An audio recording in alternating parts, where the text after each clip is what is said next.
আমৃত্যু ভালোবাসি তোকে। লেখনীতে সালমা চৌধুরী। পর্ব ১৬। আবির ২টা চেয়ার এনে পরিষ্কার জায়গাতে রেখে নিজেই টিস্যু দিয়ে মুছে বলল, বস এখানে। আবির ৩ প্লেট ফুচকা অর্ডার দিয়ে এসেছে। মেঘের মন খুশিতে ভরে গেছে। আবির ভাইয়ের সাথে এতটা সময় সে আজই প্রথম কাটাচ্ছে। এই অনুভূতিহীন মানুষটা এক কথায় ফুচকা খাওয়াতে রাজি হয়ে গেছে এটা ভেবেই মেঘ অজান্তে হেসে ফেলল। আবির পাশের চেয়ারে বসতে বসতে চোয়াল শক্ত করে বলল, বেকুবের মতো হাসছিস কেন? আবিরের কথায় মেঘ কিছুটা ভ্যাবাচেকা খেল। ভনিতা ছাড়াই জবাব দিল, এমনি। ততক্ষণে ফুচকা চলে এসেছে। ৩ প্লেট ফুচকা দেখে মেঘ জিজ্ঞাসু দৃষ্টিতে তাকিয়ে বলে, এত ফুচকা কি আমাদের? আবির উদ্বেলিত ভঙ্গিতে বলে, শুধু তোর, এগুলো খাওয়ার পর মন চাইলে আরও নিতে পারিস। মেঘ আশ্চর্য নয়নে তাকিয়ে আছে, সহসা ২ অধরের মাঝে ফাঁকা হয়ে গেছে। মেঘের দিকে চেয়ে আবির কপাল গোটায়। বিরক্তি নিয়ে বলল, মুখটা বন্ধ করে খা। মেঘ প্রথম প্লেট হাতে নিয়ে চুপচাপ খাওয়া শুরু করল। আবির বসে বসে ফোন চাপছে। মেঘ আগপাছ না ভেবে ১ প্লেট ফুচকা কয়েক মুহূর্তে নির্বাণ করে ফেলল। দ্বিতীয় প্লেট হাতে নিয়ে আবির ভাইয়ের দিকে তাকালো, তারপর সচেতন কণ্ঠে প্রশ্ন করল, আবির ভাই, আপনি খাবেন না ফুচকা? আবির গুরুভার কণ্ঠে বলল, আমি এসব খাই না। মেঘ কোমল কণ্ঠে বলল, আজ একটু খেয়ে ফেলুন, অনেক সুস্বাদু। আবির ফোনের থেকে দৃষ্টি সরিয়ে মেঘের দিকে ক্ষুদ্র চোখে তাকালো, দাঁত খিচে বলল, তুই খাচ্ছিস খা, আমি খাব না। মেঘের প্রেমানুভূতি এতটাই তীব্র যে আবিরের তপ্ত স্বরের কথাগুলো কানেই যাচ্ছে না। হাস্যোজ্জ্বল মুখে আবির ভাইয়ের দিকে চেয়ে আহ্লাদী কণ্ঠে বলল, একটা খান না প্লিজ। আবির তীক্ষ্ণ দৃষ্টিতে চাইল। আকস্মাৎ অভিব্যক্তি বদলে গেল আবিরের, খড়খড়ে কণ্ঠে বলল, দে। মেঘ তৎক্ষণাৎ প্লেট বাড়ালো আবির ভাইয়ের দিকে। আবির ভ্রু কুঁচকে বিরক্তি নিয়ে বলল, একটা ফুচকার জন্য আমি হাত নষ্ট করতে পারব না, তুই খাইয়ে দে। মেঘ চোখ বড় করে তাকালো, জিভ দিয়ে ঠোঁট ভেজালো। মেঘের ডাগর ডাগর চোখে তাকানো দেখে আবির নিজের দৃষ্টি সংযত করে ফোনের দিকে তাকালো। মেঘ ধীর হস্তে ফুচকায় টক দিয়ে আলতো হাতে আবির ভাইয়ের মুখের সামনে ধরতেই আবির হা করল। মেঘ ২ আঙুলে কোনোরকমে ফুচকা মুখে দিয়ে হাত সরালো দূরে, যেন আবির ভাইয়ের ছোঁয়ায় কারেন্টের শক খেয়েছে। ফুচকা মুখে পড়তেই আবির ভ্রু কুঁচকে চোখ বন্ধ করল, কোনোরকমে গিলল, দাঁত কিরকির করছে। দাঁতে দাঁত চেপে গম্ভীর কণ্ঠে বলল, উফ, কিভাবে খাস এত টক? মেঘ দাঁত বের করে হাসে, ঠাট্টার স্বরে বলে, এভাবেই। আবির দাঁতে দাঁত চেপে ধরে আছে। ক্ষুদ্র চোখে তাকিয়ে আছে অষ্টাদশীর পানে। কিছু বলতে চেয়েও বলছে না। হঠাৎ চোখ পড়ে দূরে, রাকিব দূর থেকে ফোন ধরে দাঁড়িয়ে আছে, আর দাঁত কেলিয়ে হাসছে। আবির কপাল কুঁচকে তাকালো। মেঘের চেয়ারের পিছনে হাত নিয়ে ২ আঙুলে ইশারা দিল, সঙ্গে সঙ্গে ফোন পকেটে রেখে জায়গা ত্যাগ করল রাকিব। মেঘ আপন মনে ফুচকা খাচ্ছে। দ্বিতীয় প্লেটের শেষ ফুচকায় অতিসামান্য টক দিয়ে আবির ভাইয়ের দিকে বাড়াল। আবির সঙ্গে সঙ্গে হুঙ্কার দিয়ে উঠল, আর খাব না। মেঘ পল্লব ঝাপটে অধর নেড়ে বলল, একটা খাইতে নেই, এটাই শেষ প্লিজ। আবির আগে থেকেই ভ্রু গুটিয়ে চোখ বন্ধ করে হা করল। তবে এটাতে টক কম দেয়ায় তেমন প্রভাব পড়েনি। কোনোরকমে খেয়ে নিল ফুচকাটা। একটু পানি খেয়ে মেঘের দিকে তাকিয়ে গম্ভীর কণ্ঠে শুধাল, একটা খেলে কি হয়? মেঘের ঠোঁটে ফুটে উঠে রক্তজবার ন্যায় হাসি। তৎক্ষণাৎ হাসি থামিয়ে বলল, একটা খেলে পানিতে পড়ে যেতেন। আবির বোকার মতো চেয়ে আছে মেঘের দিকে। কয়েক মুহূর্ত পর দীর্ঘশ্বাস ফেলে বিরক্তি নিয়ে বলল, কি, কোত্থেকে শুনি সেসব আজগুবি কথাবার্তা? মেঘ বিজ্ঞের ন্যায় মাথা দুলিয়ে বলল, আমার সোর্স আছে। মেঘ মাথা নুয়ে মুচকি হাসে। আবির মেঘের কথা শুনে কপাল গোটায়, কণ্ঠ দ্বিগুণ ভারী করে আকস্মাৎ বলে উঠে, আমি পানিতে পড়লে তো তুই সবচেয়ে খুশি হতিস। মেঘের উদ্বেলিত মনোভাব কমে আসে। সিক্ত চোখে তাকায় আবিরের দিকে। আবিরের নীরেব চোয়াল দেখেই মেঘ তটস্থ হয়ে সহসা চিবুক নামিয়ে মনে মনে বলে, আমি আপনাকে পানি পড়তে দিব না। আপনার কিছু হলে আমি কাকে নিয়ে স্বপ্ন দেখব? কে আমার স্বপ্নের রাজকুমার হবে? আবির চুপচাপ চেয়ার থেকে উঠে চলে যায়। মেঘ কিছুক্ষণ চিন্তা করার পর মুখ তুলে তাকায়। তাকিয়ে দেখে আবির ভাই নেই। পিছনে ঘুরে দেখল আবির ভাই টাকা দিচ্ছেন। ১ মিনিটের মধ্যেই আবির এসে চেয়ারের হাতল ধরে দাঁড়িয়ে বলল, তোর খাওয়া শেষ হইছে? মেঘ মাথা নেড়ে হ্যাঁ বলল। আবির ২টা টিস্যু এগিয়ে দিল মেঘের দিকে। আবির খড়খড়ে কণ্ঠে বলল, চল তাহলে। মেঘ উঠে আবির ভাইয়ের পিছন পিছন হাঁটে। বাইকের কাছে গিয়ে আবির মেঘের দিকে একটা শপিং ব্যাগ এগিয়ে দেয়। মেঘ হাতে নিতে নিতে বলে, কি এখানে? মিম আর আদির জন্য নিয়েছি, জবাব দিল আবির। মনের ভেতরের মুগ্ধতা মেঘের ঠোঁটের কোণে ভেসে উঠল। আবির ভাইকে সে কখনো বলতেই পারত না মিম আর আদির জন্য নেয়ার জন্য। মেঘকে যে খাওয়াতে এনেছে এটাই অবাক কাণ্ড, আবার তাদের জন্যও নিচ্ছে। মেঘ বিড়বিড় করে বলল, বাহ আবির ভাই। আবির চোখ পাকিয়ে তাকালো, হালকা স্বরে ধমকে উঠল, এই মেয়ে, উঠবি? মেঘ সঙ্গে সঙ্গে আবির দিকে তাকায়, স্বাভাবিক হয়ে উঠে বসে বাইকের ব্যাক সিটে। বাসার সামনে নামিয়ে দিয়ে আবির চলে যায়। মেঘ খুশিতে গদগদ হয়ে মিম আর আদির কাছে যায়। আবির মসজিদে মাগরিবের নামাজ পড়ে বাইক স্টার্ট দেয়। একেবারে এসে থামে বন্ধুদের আড্ডার মহলে। রাকিব আর রাসেল আড্ডা দিচ্ছিল। মোবারক আর লিমন এখনও আসেনি, রাস্তায় আছে মনে হয়। আবির বাইক থেকে নামতে নিলে রাকিব দাঁত কেলিয়ে হাসতে হাসতে জড়িয়ে ধরতে যায় আবিরকে। আবির বাইক থেকে নেমে 2-3 ঘুষি বসিয়ে দেয় পেটে। ঘুষিগুলো এত জোরে না লাগলেও রাকিব কিছুটা নত হয়ে যায়। রাসেল বসা থেকে উঠে দাঁড়িয়ে আতকে উঠে বলে, কি হয়েছে তোদের? রাকিব কিছুটা স্বাভাবিক হয়ে বলে, উফ, এমনে কেউ মারে? আবির রাগান্বিত কণ্ঠে বলল, তোর যেমন মুখ বেশি চলে, আমার তেমনি হাত বেশি চলে। রাসেল পুনরায় শক্ত কণ্ঠে বলল, আরে হইছে টাকি, বলবি আমায়? রাকিব হাসতে হাসতে জবাব দিল, আর বলিস না, আবিরকে বিকালে ফুচকার দোকানে দেখে আমি পুরাই টাসকি খাইছি। যেই আবির এত বছরে ফুচকার দোকানের আশেপাশে যায়নি, সে কেন ফুচকার দোকানে আসছে আমার জানতে হবে না? আমি দৌড়ে গেছি আবিরের কাছে। আবিরের পাশে মেঘকে দেখে আমি তো আরও অবাক। খুশি মনে ওদের আপ্যায়ন করার জন্য বললে ফেলছিলাম, আমার পক্ষ থেকে ফুচকা খাওয়াবো, সেই ঝাল এখন মিটাচ্ছে। আবির গম্ভীর কণ্ঠে বলল, ও আমার কাছে জীবনে প্রথম ফুচকা খাওয়ার আবদার করছে, তুই কেন খাওয়াবি? রাসেল সহসা বলে উঠল, ঠিকই তো, আবিরের ওকে তো আবিরই খাওয়াবে। রাকিব পুনরায় ঠাট্টার স্বরে বলল, এজন্যই তো আমি বলছিলাম, সারা জীবন তো আবিরই খাওয়াবে, এবার না হয় আমি খাওয়াই। রাসেল ভ্রু কুঁচকে তাকিয়ে বলল, তুই কি এই কথা ওদের সামনে বলে ফেলছিলি? রাকিব আবার বলল, একটু বলছি না মানে আমার কি দোষ? উত্তেজনায় মেঘকে প্রথমে ভাবি বলে ফেলতে চাইছিলাম। রাসেল অবাক দৃষ্টিতে চেয়ে রইল রাকিবের দিকে, আকস্মাৎ বলে উঠল, ঠিকই আছে, আরও খামাইর। রাকিব আবিরের দিকে তাকিয়ে নাক টেনে কিছুটা আবেগী কণ্ঠে বলল, মাফ করে দে ভাই। মুখ ফসকে আর কিছু বলবো না।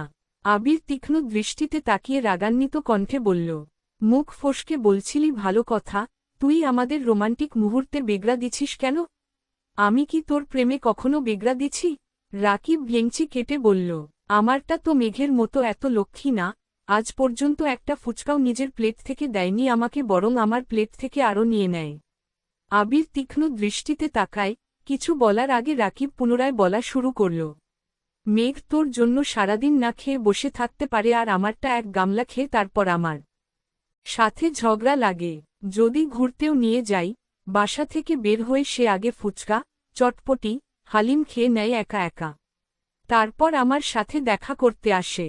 আমি যেখানে নিজে শান্তিতে প্রেম করতে পারি না, সেখানে তোকে কেমনে করতে দেয়?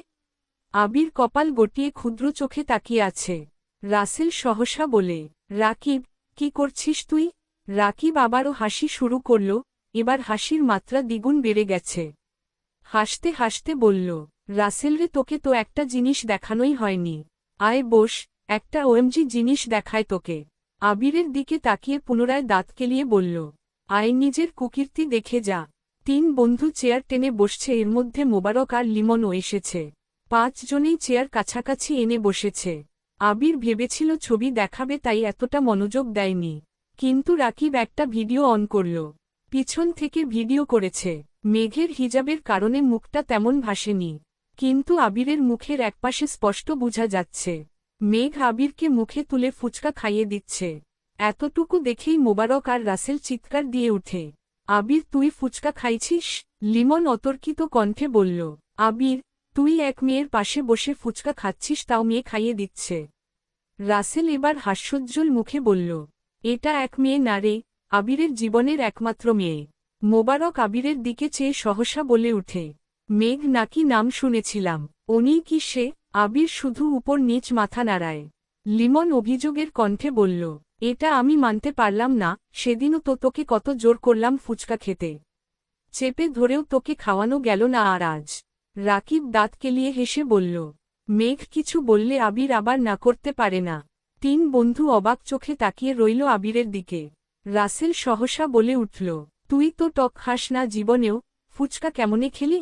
আবির মুচকি হেসে জবাব দিল, শুধু টক কেন, ও আমায় বিষ দিলে আমি সেটাও চুপচাপ খেয়ে নিব। চার বন্ধু এবার বিস্ময়কর দৃষ্টিতে আবিরের দিকে তাকাল। কয়েক মুহূর্ত সবাই চাওয়াচাওয়ি করল। মোবারক হাসিমুখে বলল, বিয়ে কবে খাচ্ছি বন্ধু? আবির ঠাট্টার স্বরে বলল, আর বিয়ে? লিমন কিছুটা চিন্তিত হয়ে বলল, কেন, কিছু হয়েছে? আবির কিছু বলার আগেই রাকিব হাসতে হাসতে বলে উঠল, সেদিন যদি মেঘ রাজি হইত তাহলে আবির আজ বিবাহিত থাকত। তন্মধ্যেই রাসেল বলে বসল, তুই মেঘকে কবে প্রপোজ করলি আর কবেই বা রিজেক্ট করল শুনলাম না তো। আবির চোখ মুখ গোটাল, তীক্ষ্ণ দৃষ্টিতে চাইল রাসেলের দিকে। রাকিব পুনরায় বলল, আরে দূর, প্রপোজ না। আবির মেঘকে বলছিল, তুই পড়াশোনা না করলে বাদ দে, করতে হবে না তোর পড়াশোনা। কিন্তু মেঘ বেচারি বুঝলই না, বলে বসল পড়াশোনা করব। লিমন কিছুটা ভেবে বলল, পড়াশোনা না করলে কি করতি? আবির দাঁত খিচে বলল, পড়াশোনা করবে না বললে 1 ঘন্টার মধ্যে কাজী এনে বিয়ে করে ফেলতাম। রাসেল সশব্দে হেসে উঠল আর বলল, মেঘ যদি রাজি না হতো? আবির রাগান্বিত কণ্ঠে জবাব দিল, জোর করে বিয়ে করলে রাজি কি আবার? লিমন, মোবারক আর রাসেল এত বেশি জানে না। রাকিব আবিরের সবকিছু জানে। রাকিবের সাথে রাসেল চলাফেরা করাই রাসেল টুকটাক জানে। লিমন দাঁত বের করে ঠান্ডা কণ্ঠে শুধাল, বিয়েটা তো মেঘকে বলেও করতে পারিস। তাহলে তো আমরাও বিয়েটা খেতে পারি আর তোর বউও বিয়ের পরে পড়াশোনা করতে পারে। আবির দীর্ঘশ্বাস ফেলল, কণ্ঠ খাদে নামিয়ে বলল, এই কাজ আমি কখনোই করব না। মোবারক প্রশ্ন করল, কেন? আবির গম্ভীর কণ্ঠে বলা শুরু করল, কারণ মেঘকে বাসায় ঝামেলা করে আমি এখন বিয়েটা করলে, জীবনের কোনো এক সময়ে, মেঘের মনে হতে পারে আমি ওর যোগ্য না। পড়াশোনা, বাহিরে চলাফেরা, বন্ধুমহলের সাথে সে আমাকে মানাতে পারল না। মেঘের কখনো যদি মনে হয় আমি ওর জীবনে জোর করে এসেছি বা মেঘ আমার থেকে মুক্তি চাই, তখন আমি কি করব? তার থেকে ভালো, ও পড়াশোনা করুক, নিজে প্রতিষ্ঠিত হোক। যখন ওর মনে হবে আমাকে ছাড়া ওর চলবে না, তখনই আমি ওকে বিয়ে করব। গভীর মনোযোগ দিয়ে কথাগুলো শুনছিল সকলে। মোবারক মাথা চুলকে বলল, একটু আগে যে বললি জোর করে বিয়ে করবি? আবির এবার কপাল কুঁচকে বিরক্তি নিয়ে বলা শুরু করল, মেঘ যদি বলতো সে পড়াশোনা করবে না তাহলে আমি জোর করে বিয়ে করতাম। কারণ তখন তার পড়াশোনা করে ক্যারিয়ার গড়ার ইচ্ছে থাকত না, জীবনে চলার পথে নতুন বন্ধু হতো না। আমাকে ঘিরেই ওর পৃথিবী হতো। একটা না একটা সময় গিয়ে আমার প্রেমে পড়তে বাধ্য হতো। লিমন এতক্ষণ নীরব থাকলেও এবার চিন্তিত স্বরে বলল, সবই বুঝলাম, কিন্তু ভাবির জীবনে যদি অন্য কেউ চলে আসে তখন কি তুই ভাবিকে ছেড়ে দিবি? রাকির ফিক করে হেসে উঠল, তাচ্ছিল্যের স্বরে বলল, যা বলেছিস তুই। আবির দিবে মেঘকে ছেড়ে? হাসাইলি? এই আবির দেশেই আসছে এক ছেলেকে পিটাইতে। ছেলের অপরাধ কি? ছেলে মেঘের সাথে কথা বলার চেষ্টা করছিল। কথা বলার চেষ্টাতেই ছেলে এখনো হাসপাতালে ভর্তি। যদি প্রেম করার চিন্তা করে তখন আবির কি করবে, তোরাই ভাব। রাসেল, লিমন আর মোবারক সমস্বরে চিৎকার দিয়ে উঠল, আবির! আবির নিরেট কণ্ঠে বলল, আস্তে। আবির পকেট থেকে ফোন বের করে টাইম দেখে বলল, নামাজের সময় হয়েছে, চল নামাজে যাই। সবাই নামাজ পড়ে বের হল। রাকিব দাঁত কেলিয়ে বলল, শুন, আজ আবির আমাদের ট্রিট দিবে। কি খাবি বল তোরা? আবির বিরক্তি নিয়ে বলল, আমি কেন ট্রিট দিব? আমি কি বিয়ে করছি নাকি? রাকিব মুখ বাঁকিয়ে বলল, বিকেলে যে বললি আনলিমিটেড ফুচকা খাওয়ানোর ক্ষমতা তোর আছে, তাহলে এখন আমাদের খাওয়া। আবির গম্ভীর কণ্ঠে বলল, এই অফার শুধু আমার কাদম্বিনীর জন্য। লিমন আকস্মাৎ বলে উঠল, আমাদের আনলিমিটেড খাওয়াতে হবে না, লিমিটেডই খাওয়া, তোর কাদম্বিনীর তরফ থেকে। আবির কিছুটা ভেবে বলল, ঠিক আছে, চল। 3টা বাইকে 5 বন্ধু চলল। আবির একা, বাকি 2 বাইকে 2 জন করে। নামিদামি রেস্তোরাঁ এসে বসল সকলে। আবির উৎফুল্ল কণ্ঠে শুধাল, বুফে খাবি নাকি কাচ্ছি? 4 বন্ধু চোখাচোখি করল। রাসেল মুচকি হেসে বলল, দেখলি লিমন, মেঘের কথা বলতেই বুফে অফার করছে। কি ভালোবাসা, মোবারক বলে বসল। তাহলে দুদিন পর পর ভাবির কথা বলে খাবার খাওয়া যাবে। আবির কড়া কণ্ঠে জবাব দিল, এটাই আমার বিয়ের আগে আমাদের পক্ষ থেকে তোদের প্রথম এবং শেষ ট্রিট। এতদিন মেঘের কথা এত ডিটেইলস জানতি না, তাই ট্রিটের কথা উঠেনি, আজ যেহেতু জানছিস তাই ট্রিট দিচ্ছি, আর কিছুই না। সবাই কাচ্চি আর বোরহানি নিল। আবির ফোন বের করে টাইম দেখে তাড়াতাড়ি খাওয়া শেষ করল। বাকি 4 বন্ধু এখনও খাচ্ছে। আবির হাত ধুয়ে টিস্যু দিয়ে হাত মুছতে মুছতে বলল, তোরা কি আর কিছু খাবি? কেন চলে যাবি নাকি? রাকিব বলল। আবির মুচকি হেসে বলল, তোদের ভাবি আমার জন্য অপেক্ষা করছে। সবাই একসাথে বলে উঠল, হো। লিমন অভিমানী স্বরে বলল, বাহ বন্ধু বাহ, এক বাড়িতে প্রেম করে যা মজা নিচ্ছিস, এদিকে আমার সব কাজিনের বয়স 5 বছরের এর কম। জীবনটা বেদনার। আবির একগাল হেসে বলল, আর কিছু না খেলে বিল দিয়ে দিচ্ছি। সবাই বলল, আর কিছু খাবো না, দোয়া করি তোরা সুখী হ। আবির বিল পরিশোধ করে সবার থেকে বিদায় নিয়ে বাসার উদ্দেশ্যে রওনা দিয়েছে। এদিকে মেঘ সন্ধ্যার পর বাসায় এসে কিছুক্ষণ রেস্ট নিয়ে পড়তে বসেছিল। ঘণ্টা দুয়েক পরে খেয়ে নিয়েছে। আবির শুক্রবারে বাহিরেই বন্ধুদের সাথে হাবিজাবি খায়। রাতে বাসায় ফিরে আর ভাত খাই না। এজন্য মেঘ শুক্রবারে আবির ভাইয়ের কথা ভাবে না, সবার সাথে খাবার খেয়ে নেয়।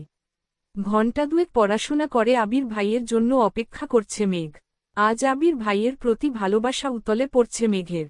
ভাবছে আবির ভাই ফিরলে 1 কাপ কফি করে দিবে আবির ভাইকে। বেকনিতে দাঁড়িয়ে আছে, হঠাৎ আবির ভাইকে বাইক নিয়ে গেট দিয়ে ঢুকতে দেখে এক দৌড়ে নিচে চলে যায়। ড্রয়িং রুমে কেউ নেই, খাওয়া দাওয়া শেষ অনেকক্ষণ আগেই সবকিছু গুছিয়ে সবাই সবার রুমে চলে গেছেন। মেঘ পা টিপে রান্নাঘরে যায়। আবির চাবি দিয়ে লক খুলে বাসার ভিতরে ঢুকে বড় বড় কদম ফেলে হাঁটে সিঁড়ির দিকে। মেঘ ছোট একটা পাতিল টান দেয় পানি বসানোর জন্য। এই পাতিলের নিচে যে আরেকটা পাতিল ছিল সেটা তার চোখে পড়েনি। পাতিল ফ্লোরে পড়তেই জোরে শব্দ হয়। শব্দ শুনে আবির পাশ ফিরল, তাকালো রান্নাঘরের দিকে। মেঘ চোখ বন্ধ করে, এক হাতে পাতিল সহ আরেকটা খালি হাতের আঙুল দিয়ে 2 কান চেপে ধরে আছে। মেঘকে রান্নাঘরে দেখে আবিরের পায়ের রতারা চিহ্ন তো মাথায় উঠে গেছে। দ্রুত পায়ে হেঁটে গেল রান্নাঘরের দিকে। আবির দাঁতে দাঁত চেপে গম্ভীর কণ্ঠে শুধাল, এখানে কি করছিস? আবির ভাইয়ের কণ্ঠ শুনে কেঁপে উঠে মেঘ। ভরকে যায় কিছুটা, মনে মনে ভাবছে, যদি বলি আবির ভাইয়ের জন্য কফি করতে আসছি তাহলে আমি শেষ। নরম স্বরে আস্তে করে মেঘ বলল, কফি খেতে ইচ্ছে হচ্ছিল। আবির সূক্ষ্ম দৃষ্টিতে পরখ করল অষ্টাদশীর আপাদমস্তক। গম্ভীর কণ্ঠে বলল, তুই ডাইনিং এ বস, আমি আনছি। মেঘ তটস্থ নজরে চাইল, দৃষ্টি তার নিরেট। কয়েক মুহূর্ত পর পাতিল রেখে ডাইনিং টেবিলের চেয়ার টেনে বসল। এক দৃষ্টিতে তাকিয়ে আছে রান্নাঘরে। আবির বেসিন থেকে হাত ধুয়ে কিছুক্ষণের মধ্যেই 2 কাপ কফি নিয়ে ডাইনিংয়ে আসল। 1 কাপ মেঘের দিকে এগিয়ে দিল, বসল মেঘের বিপরীতে। মেঘ আস্তে আস্তে ফু দিয়ে এক চুমুক খেল। সঙ্গে সঙ্গে বিস্ময়কর চোখে তাকালো আবির ভাইয়ের দিকে। তারপর আরেক চুমুক দেয় কফিতে। আবির কফিতে এক চুমুক দিয়ে মেঘের দিকে তাকিয়ে বলল, চিনি ঠিক আছে? মেঘ সহসা উপর নিচ মাথা নাড়ল। আবির ভ্রু নাচিয়ে শুধাল, তাহলে এভাবে তাকিয়ে আছিস কেন? মেঘ বিস্ময় কণ্ঠে বলল, আপনি এত ভালো কফি বানাতে পারেন? কিভাবে শিখেছেন? আবির নিরুদ্বেগ কণ্ঠে উত্তর দিল, বাহিরে থাকলে এরকম অনেক কিছুই শিখতে হয়, পরিস্থিতি শিখিয়ে দেয়। মেঘ কি বুঝল কে জানে, একগাল হেসে বলল, থ্যাংক ইউ আবির ওয়াই। আকস্মাৎ আবিরের অভিব্যক্তি বদলে গেল, ভ্রু কুঁচকে ধমকের স্বরে বলে উঠল, বাড়িতে এতগুলো মানুষ আছে, সাথে একজন হেল্পিং হ্যান্ড থাকার পরও তুই রান্নাঘরে ঢুকলি কোন সাহসে? আবির ভাইয়ের ধমকে চমকে উঠল মেঘ। অক্ষিপল্লব কাঁপছে তিরতির, ঘামতে শুরু করেছে। ফ্যালফ্যাল করে তাকিয়ে আছে আবির ভাইয়ের দিকে। আবির দ্বিতীয়বার গম্ভীর কণ্ঠে বলল, দরকার হলে তোর জন্য আরও 2 জন হেল্পিং হ্যান্ড রাখব, তারপরও তোকে যেন আগামী 3 মাস রান্নাঘরে পা দিতে না দেখি। কথা শেষ হওয়া মাত্রই হাতে কফির কাপ নিয়ে নিজের রুমের দিকে চলে গেল। মেঘ মানব মূর্তির ন্যায় চেয়ারে বসে রইল। আমৃত্যু ভালোবাসি তোকে। 17। আবির গভীর রাতে মেঘের দরজায় ডাকছে। দরজা খোলাই ছিল, তারপরও উনি ঢুকছেন না। কণ্ঠ উঁচু করে বললেন, আসব? মেঘ একগাল হেসে তৎক্ষণাৎ উত্তর দিল, আমার রুমে আসতে আপনার অনুমতির প্রয়োজন নেই। আবির মেঘের মাথার কাছে বিছানায় বসে কোমল কণ্ঠে বলল, তুই এত মায়াবী কেন মেঘ? আবির ভাইয়ের আজগুবি কথা শুনে বিস্ময়কর চোখে তাকাল। বারান্দায় ঝালানো লাল রঙের লাইটের আলোতে আবিরের মুখমণ্ডল টকটকে লাল বর্ণের হয়ে আছে। আবির কেমন করে চেয়ে আছে মেঘের দিকে। আবির ঠোঁট কামড়ে বলল, তোর নির্বাক চোখের চাহনি আমার শান্ত হৃদয়ে ব্যাকুলতা সৃষ্টি করে। তোর চোখের লেপ্টে যাওয়া কাজল আমার মনকে বারংবার ফুটবল করে তুলে। তোর ঘন কালো কেশরাশি আমার শক্ত মনের দুর্বলতার একান্ত কারণ। মেঘ হা করে তাকিয়ে আছে আবিরের দিকে। মুখ ফসকে বলে উঠল, আপনি আমায় ভালোবাসেন আবির ভাই? আবির সঙ্গে সঙ্গে বসা থেকে উঠে দাঁড়াল। কিছু না বলেই চলে যাচ্ছে। মেঘ পিছন থেকে ডাকছে, আবির ভাই।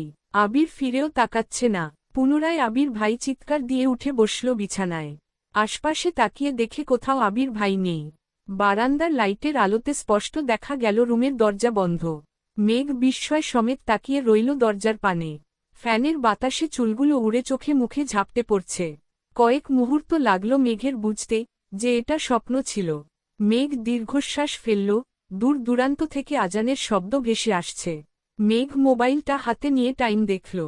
ফজরের ওয়াক্ত হয়ে গেছে। মেঘ ফোন থেকে আবির ভাইয়ের নামে সেভ করা ফাইলটা বের করে আবির ভাইয়ের ছবিগুলো দেখতে লাগল, কিন্তু মেঘের মস্তিষ্ক জোরে মাত্র দেখা স্বপ্নটায় ঘুরছে। মেঘ বিড়বিড় করে বলল, স্বপ্নেও ভালোবাসি বললেন না? হিটলার তো হিটলারই। নামাজ পড়তে বসেছে মেঘ। ভোরবেলা থেকেই গুড়ি গুড়ি বৃষ্টি হচ্ছে। ঠান্ডা ঠান্ডা আবহাওয়া পড়ার থেকেও মাথায় দুষ্টুমি ঘুরছে বেশি। তারপরও জোর করে 1-2 ঘণ্টা পরে খাবার টেবিলে আসলো প্রতিদিনের মতো। আবির রেডি হয়ে নামছে সিঁড়ি দিয়ে, তা দেখতে মেঘ ঘাড় ঘুরিয়ে তাকিয়ে মুচকি হাসল। মনে পড়ে গেল ভোররাতের স্বপ্নের কথা। ফিটফাট আবির ভাইকে দেখে নিল আপাদমস্তক। একটা কালো শার্ট হাত তার কনুই পর্যন্ত উঠানো, হাতে একটা ব্লেজার, প্যান্টটাও একই রঙের, চোখে কালো সানগ্লাস, ঘড়ি পড়তে পড়তে নিচে নামছেন। দ্রুত পায়ে এগিয়ে আসলেন ডাইনিং এর দিকে। মেঘ তখনও অভিভূতের ন্যায় চেয়ে আছে আবির ভাইয়ের পানে। আর গুনগুন করে গান গাইছে, কালো সানগ্লাসটাই কেন এত সুখ। হে যুবক, দৃষ্টিতে যেন সে রাসপুতিন। তারা চিহ্ন ন হয়ে যাই আমি প্রতিদিন। নামধাম জানি, সাথে তার সব কিছু। তবুও নিলাম আমি তার পিছু। আবির কাছাকাছি এসে সানগ্লাস খুলে কপাল গুটালো, কিন্তু মেঘের হুঁশ নেই। আবির গলা খাকারি দিয়ে বলল, কি হয়েছে তোর? মেঘ একটু নড়েছে উঠল। গান থামিয়ে কণ্ঠ খাদে নামিয়ে জবাব দিল, ব্লেজার পরলে আপনাকে কেমন লাগবে সেটাই ভাবছি। আবির পুনরায় সানগ্লাস চোখে দিল, কনুই পর্যন্ত তুলা হাত নামিয়ে সঙ্গে সঙ্গে ব্লেজার পরে নিল। মেঘ উচ্চস্বরে বলে উঠল, মাশাআল্লাহ, কারো নজর না লেগে যায়। আকস্মাৎ মেঘ চেয়ার থেকে উঠে আবির ভাইয়ের কাছে গিয়ে দাঁড়ায়। আবির ভ্রু কুঁচকে চাইল। মেঘ সহসা আবিরের ডানহাতের কনিষ্ঠা আঙুলে হালকা করে কামড় দেয়। আবির নির্বাক চোখে তাকিয়ে অষ্টাদশীর কাণ্ড দেখছে। 1 সেকেন্ডের মধ্যে মেঘ দূরে সরে গিয়ে চেয়ারে বসে পড়ে। নিজের কর্মকাণ্ডের প্রতি এখন নিজেরই রাগ হচ্ছে। আবির ভাই কিভাবে রিয়েক্ট করবে আল্লাহ জানেন। মনে মনে ভীত হচ্ছে অষ্টাদশী। আবির স্বাভাবিকভাবে হেঁটে মেঘের বিপরীতে বসতে বসতে গম্ভীর কণ্ঠে প্রশ্ন করল, সুন্দর লাগলেই বুঝি ছেলেদের আঙুলে কামড় দেস তুই? মেঘ চমকে উঠে তাকায় আবির ভাইয়ের দিকে, সঙ্গে সঙ্গে মাথা নাড়ে ডানে বামে, অভিমানী স্বরে বলে উঠে, মিম ছাড়া কারো আঙুলে কামড় দেয় না। আবির কিছু বলার আগেই হালিমা খান খাবার নিয়ে হাজির হলেন। একগাল হেসে বললেন, কি ব্যাপার, 2 ভাই বোন আজ গল্প করছে নাকি? আবিরকে দেখে পুনরায় বললেন, মাশাআল্লাহ, তোকে খুব ভালো লাগছে। ততক্ষণে আস্তে আস্তে সবাই খাবার টেবিলে আসতে শুরু করেছে। ইকবাল খান এসে আবিরকে দেখেই বলে উঠলেন, মাশাআল্লাহ আবির, তোকে তো অনেক সুন্দর লাগছে। এতদিকে তোকে সিইও মনে হচ্ছে। তোর লুকেই আজকের মিটিং জমে যাবে। আলী আহমদ খানও ছোট করে বললেন, মাশাআল্লাহ। মোজাম্মেল খান চেয়ারে বসতে বসতে বললেন, ভাইজান, আবিরকে বলা দরকার না কথাটা? আলী আহমদ খান 1 সেকেন্ড থেমে বলে উঠলেন, ও হ্যাঁ, আমার তো মনেই ছিল না। আবির নিরেট কণ্ঠে প্রশ্ন করল, কি হয়েছে? আলী আহমদ খান সহসা বললেন, তোকে একটু রাজশাহী যেতে হবে 4-5 দিনের জন্য। আবির 2 আঙুল দিয়ে কপালে আলতো করে ছুঁয়েছে, সাথে এক পলক মেঘকেও দেখে নিয়েছে। মেঘ মনোযোগ দিয়ে খাবার খাচ্ছিল, তবে এই কথা শুনে মুখে খাবার নিয়েই চোখ গোল গোল করে তাকিয়ে আছে আবিরের পানে। আর মনে মনে বলছে, প্লিজ আবির ভাই, আপনি যাবেন না, প্লিজ। আবির বাবার দিকে এক নজর তাকালো, তারপর মাথা নিচু করে বলল, আমি এখন কোথাও যেতে পারব না। মোজাম্মেল খান আকস্মাৎ বললেন, কেন? আবির মনে মনে বলল, আমি দূরে গেলে কারো খাওয়া বন্ধ হয়ে যায়, রাতের ঘুম হারাম হয়ে যায়। সহসা গলা খাকারি দিয়ে গম্ভীর কণ্ঠে আবির বলে উঠল, আমার অফিসে কাজ আছে, 1 সপ্তাহ পর অফিস শুরু হবে, এই অবস্থায় সবকিছু ফেলে আমি কোথাও যেতে পারব না। মোজাম্মেল খান এবার আলী আহমদ খানের দিকে চেয়ে বললেন, তাহলে কি আমি যাব, ভাইজান? আলী আহমদ খান কিছু বলার আগেই পুনরায় আবির বলে উঠল, কাউকেই যেতে হবে না, আমার পরিচিত লোক আছে, আমি এখান থেকেই কাজ করাতে পারব। তারপরও যদি সমস্যা হয় তখন তোমাদের আমি জানাব। তবে আগামী 2-3 মাস আমি কোথাও যাব না, এটা বলে রাখলাম। চট্টগ্রামের কাজ মোটামুটি শেষ করে আসছি, সিলেটের কাজও কাকামনি শেষ করে আসছেন, রাজশাহীরটা আমি দেখছি, তোমাদের যেতে হবে না। মেঘ নিঃশব্দে হাসছে, সবাই চুপচাপ খাবার খাচ্ছে।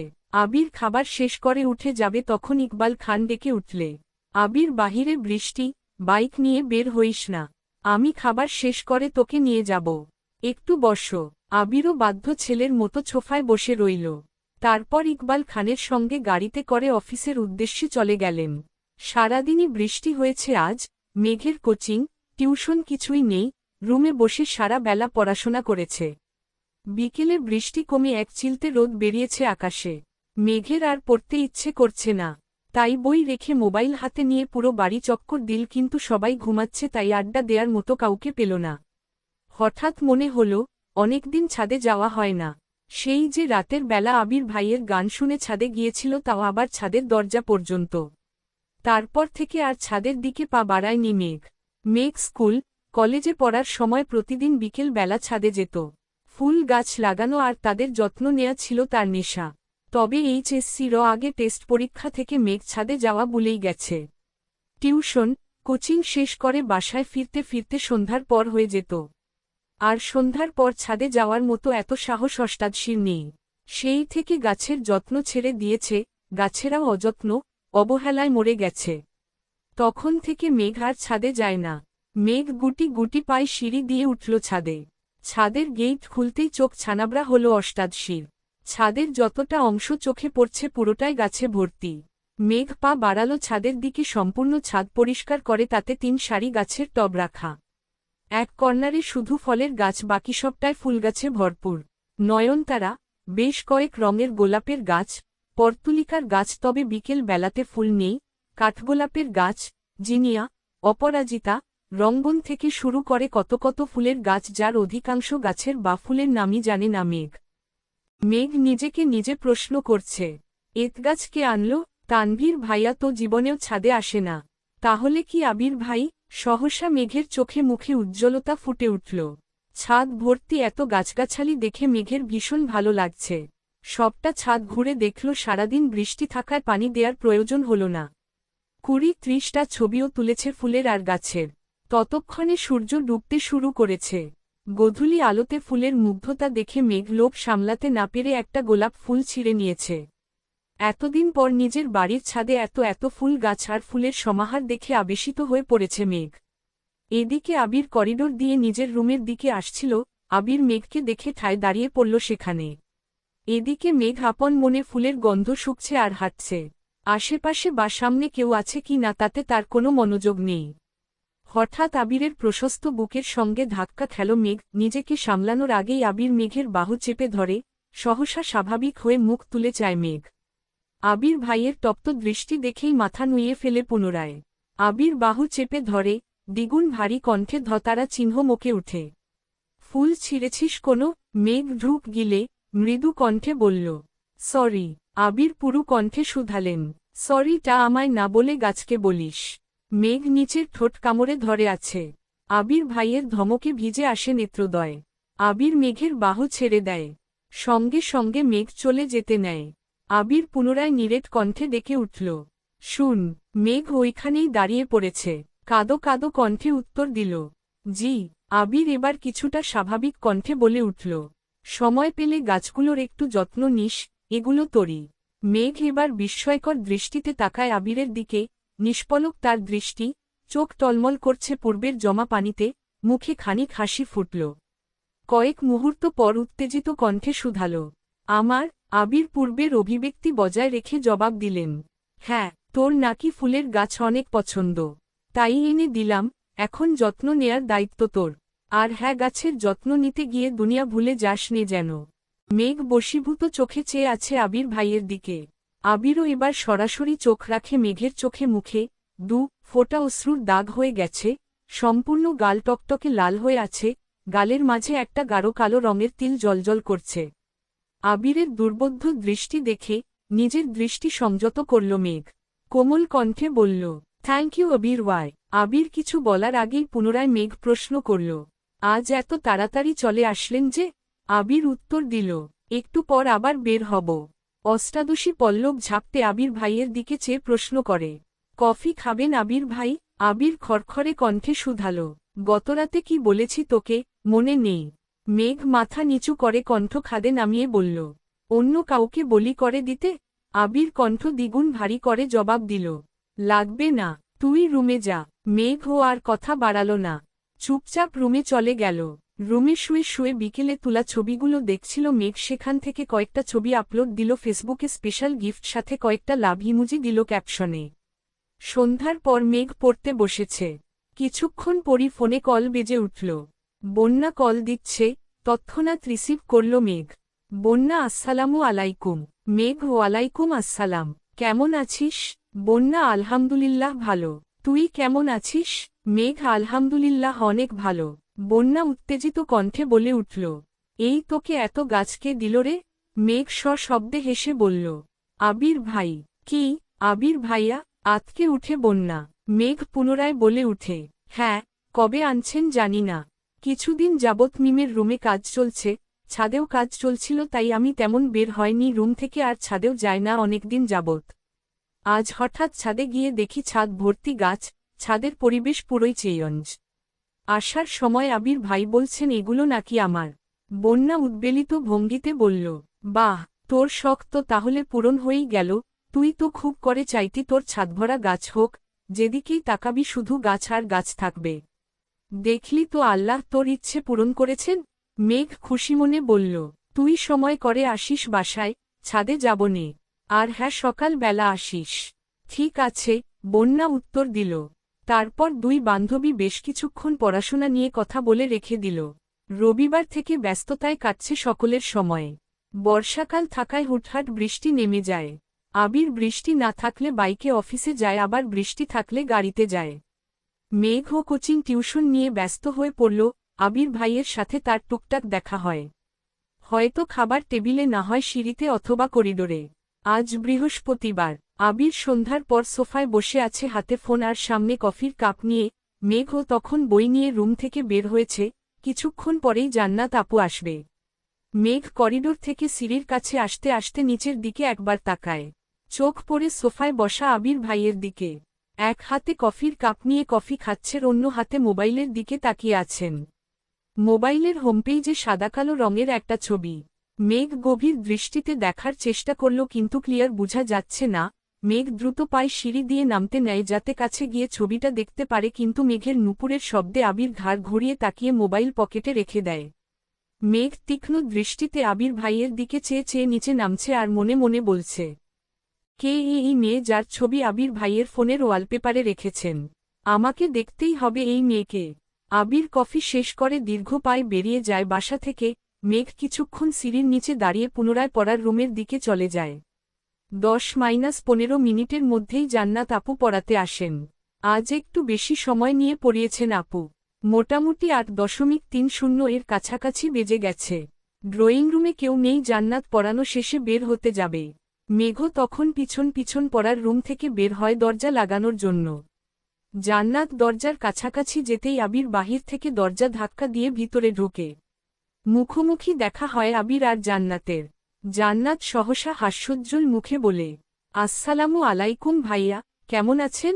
আবিরও হাসি মুখে উত্তর দেয়, ওয়ালাইকুম আসসালাম, আলহামদুলিল্লাহ ভালো। তুমি কেমন আছো?